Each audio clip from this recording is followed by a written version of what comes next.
اب میں دعوت دیتا ہوں زید ناصر شیخ وائے اور اسلام کی سفیر ہم نوجوان کے متعلق خطاب فرمائیں۔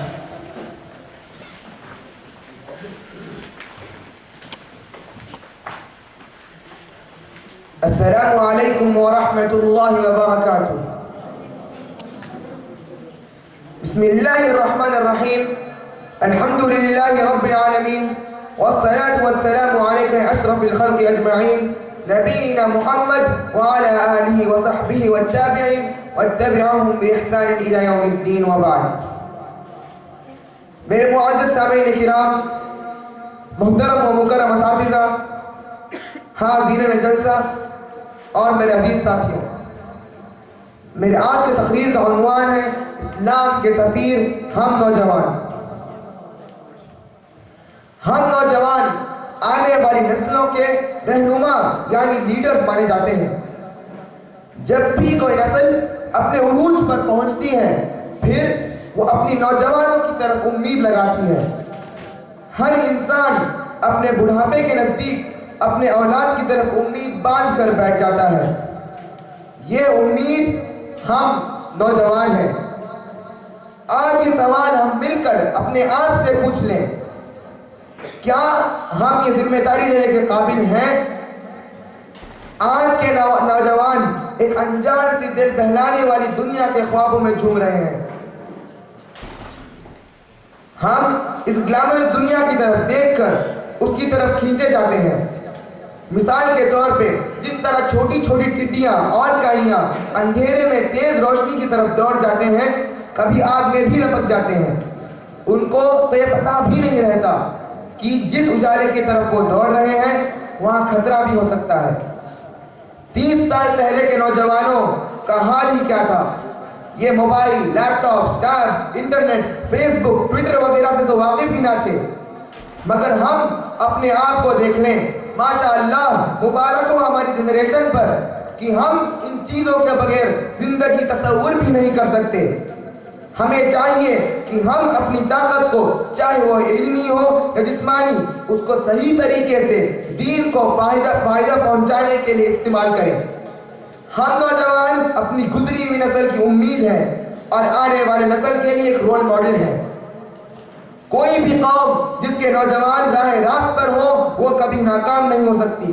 کوئی بھی کامیابی پانے کے لیے محنت بہت ضروری ہے۔ زمانے کے ساتھ چلنے میں بہت آسان ہے، زمانے کے ساتھ چلنے میں آسانی ہے، زمانے سے ہٹ کر زمانے کو راستہ دکھانے میں بہت محنت لگے گی، اور یہی محنت اور یہی ہماری زندگی کا مقصد ہونا چاہیے۔ ہمارے اس فتنے بھرے زمانے میں ہر غلط چیز بہت آسانی سے دستیاب ہے، اور ہر کوئی بھی صحیح کام کرنا اتنا آسان نہیں۔ یہ بھی اللہ کا ایک آزمائش ہے۔ من جد وجد ومن لم یجد لم یجد، جو محنت کرتا ہے کامیابی بھی اسی کو ملتی ہے، اور جو محنت نہیں کرتا وہ کامیاب نہیں ہوتا۔ چاہے وہ فجر کی نماز کے لیے اٹھنا ہو یا قرآن کی آیت کو سمجھنے کے لیے ہو، محنت تو کرنی پڑے گی۔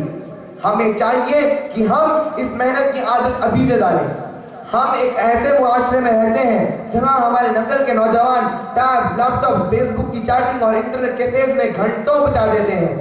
ان سب کے بعد ہمارے پاس ضائع کیا ہوا وقت اور چند قضا نمازوں کے سوا اور کچھ نہیں بچے گا۔ میرے معزز بھائیوں، اپنی جوانی کو ویکیشن کی طرح نہ بتاؤ۔ اگر ہم آج 10 سے 11 بجے صبح تک سوتے رہیں گے تو سوچو کہ ہمارے آنے والی نسل شام کو 4 بجے پارٹیوں میں جاگنے کے لیے آنکھ کھولے گی۔ قیامت کے دن 5 ضروری سوالوں میں سے ایک سوال یہ بھی ہوگا کہ تم نے اپنی جوانی کن کاموں میں بتائی۔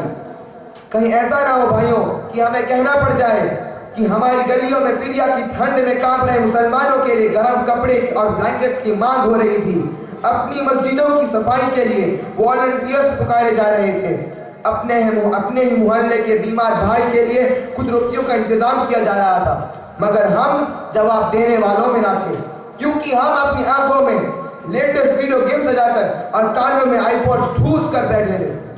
کیا آپ لوگ یہ سوچ رہے ہیں کہ ہم اسکول اور کالجز کے ختم ہونے کے بعد دین کے لیے کام کریں گے؟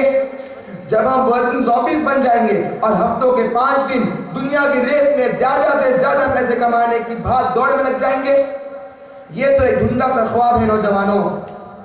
صحیح وقت تو اب ہے کہ ہمارے پاس وقت ہے کہ ہم سوچ سکیں اپنی اکیڈمکس اور قرآن کی تعلیم کو نظر میں رکھتے ہوئے کہ ہم اپنی زندگی میں دین کے لیے کیا کیا کر سکتے ہیں۔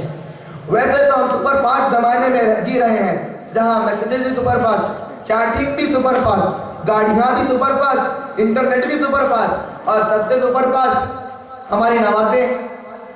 دوستوں، اپنی جوانی کی عبادت کو خوبصورت بناؤ اور رکوعوں اور سجدوں کو طویل کر دو۔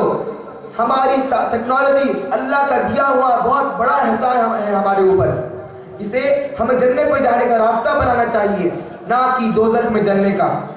آج کے زمانے میں جب ہر چیز ایک کلک پر دستیاب ہے، اپنے نفس پہ قابو رکھنا ایک مسلمان نوجوان کے لیے بے حد ضروری ہے۔ جب تک ہم اپنے مدرسے میں رہتے ہیں، الحمدللہ معزز اور معدب استادوں اور قرآن کی تلاوت کے بیچ ہم اپنے آپ کو محفوظ سمجھتے ہیں، مگر جیسے ہی باہر کی دنیا میں قدم رکھیں ہمیں مختلف لوگ نظر آتے ہیں۔ کیا ہمیں ڈر ہونا چاہیے کہ ہم کس طرح کے لوگوں کے ساتھ رابطہ کریں؟ ہرگز نہیں۔ ہمارے پیارے رسول اللہ صلی اللہ علیہ وسلم نے فرمایا، من تشبہ قوم فہو منہم، جو کوئی جس قوم کی نقل کرے گا وہ ان میں سے سمجھا جائے گا۔ ہمیں کبھی اس بات کا افسوس نہیں ہونا چاہیے کہ دوسرے نوجوان ہر کام کر سکتے ہیں، مگر اسلام ہمیں فلاں چیزیں سے روکتا ہے، بلکہ ہمیں اللہ کا شکر کرنا چاہیے کہ اس نے ہمارے سامنے ہماری کتاب قرآن کو کھول کھول کر بیان کیا ہے۔ فرقان جو حق اور باطل کے بیچ فرق بتانے والی ہے، صحیح اور غلط کی پہچان کراتی ہے، حلال اور حرام کی پہچان کراتا ہے۔ ہمیں ترس تو ان لوگوں پر کرنا چاہیے جو گناہ پر گناہ کرتے جاتے ہیں اور ان کو اس کی سزا کا علم بھی نہیں۔ ہمیں نہیں بھولنا چاہیے کہ ہم اسلام کے سفیر، اسلام کے رہنما، اسلام کے لیڈرز ہیں۔ ہمیں اپنے آپ کو ان سب چیزوں سے اوپر اٹھا لینا چاہیے، اس لیے نہیں کہ کوئی شیخ ہم سے کہہ رہا ہے یا ہمارے ماں باپ ہم سے کہہ رہے ہیں، بلکہ اس لیے کہ ہمارا ضمیر ہم سے کہہ رہا ہے، ہمارا لا الہ الا اللہ ہم سے کہہ رہا ہے۔ جب ہم اپنے آس پاس کوئی برا کام ہوتے دیکھیں تو خاموش نہ رہیں، جب ہم دوسرے نوجوانوں کو دیکھیں جو دین سے دور جا رہے ہیں تو ان کو دین کی طرف بلائیں۔ اگر وہ وقت پہ مسجدوں کو نماز کے لیے نہیں جاتے تو انہیں نمازیں کے لیے بلائیں۔ یہ ہمارا کام ہے کہ انہیں راہ راست پر لائیں۔ ہمیں وہ انسان بن کر دکھانا چاہیے جس سے وہ متاثر ہوں۔ ہمیں ان کے بارے میں کمپلینٹ نہیں کرنا چاہیے، بلکہ ان کو صحیح مشورہ دینا چاہیے۔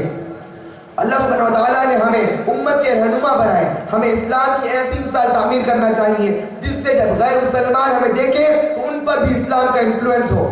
ہمیں اپنے آپ کو ہمیشہ ایمانداری، دیانتداری اور احترام کے ساتھ اٹھانا چاہیے۔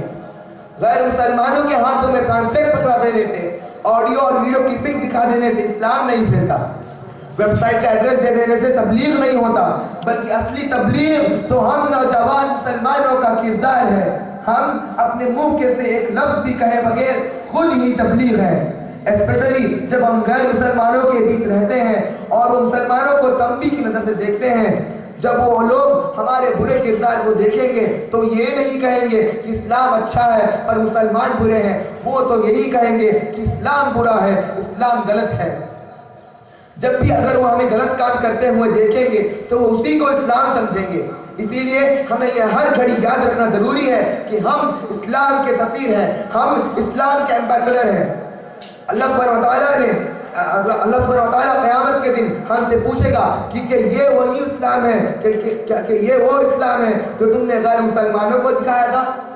اللہ سبحانہ وتعالیٰ ہم سے یہ بھی پوچھے گا کہ کیا ہم وہ وجہ تھے جس سے لوگ اسلام کے قریب آتے تھے یا ہم وہ وجہ تھے جس سے لوگ اسلام سے دور بھاگ جاتے تھے؟